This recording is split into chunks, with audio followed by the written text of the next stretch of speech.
Mr. Speaker, I am pleased to introduce in the Honorable House today the position paper on progressing Bermuda's minimum hourly wage.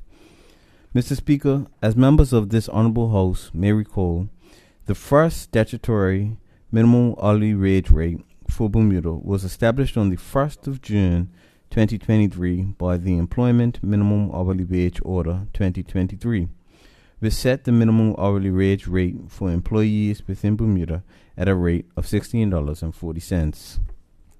Mr. Speaker, the purpose of the position paper is to outline the government's commitment to the progression of the minimum hourly wage rate beyond the current $16.40 and to propose a framework in which this can be achieved.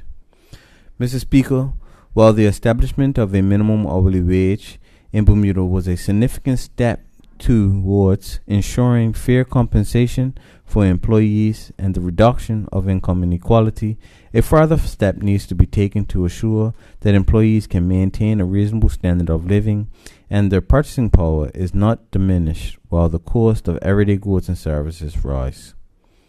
Mr. Speaker, the government supports the position paper's proposal to progress the statutory minimum hourly wage rate every 2 years by the annual average rate of inflation, utilizing the Consumer Price Index as the indicative measure, capped at 2.5% per year. Using this methodology, the newly proposed statutory minimum wage rate to take effect in 2025 will be between $16.81 and $17.23. Mr. Speaker, the CPI is often used as a benchmark for adjusting minimum hourly wages, and it tracks the average change over time in the prices paid by consumers for a market basket of consumer goods and services, which includes, but is not limited to, essential items such as food, housing, clothing, transportation, and healthcare.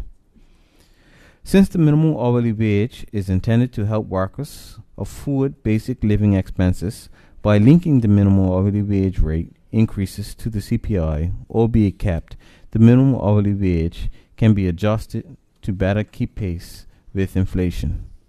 Mr. Speaker, the position paper details the government's intention to enhance the wage floor over time, why the CPI is the most appropriate method to utilize to progress the statutory minimum hourly wage rate, those most likely to be impacted by the progression of the statutory minimum hourly wage rate, and the role of the Wage Commission and the government will play in the monitoring and evaluation of the continued progression of the statutory minimum hourly wage rate in Bermuda.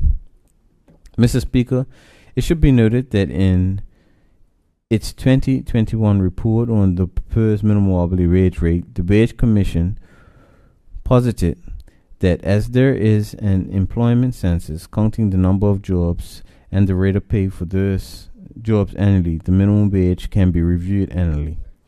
Additionally, the International Labour Organization's 2021 Global Wage Report highlights that over half of the countries with statutory minimum wages adjusted their wages at least every 2 years. Mr. Speaker, when drafting the position paper, the views of the Wage Commission were sought and considered. An agreement on the intention to progress the minimum hourly wage rate by linking it to the CPI was reached.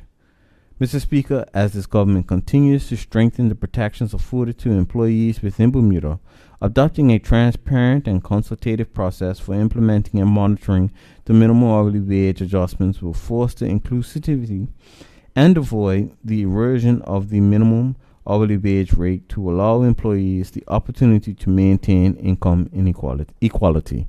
Thank you, Mr. Speaker.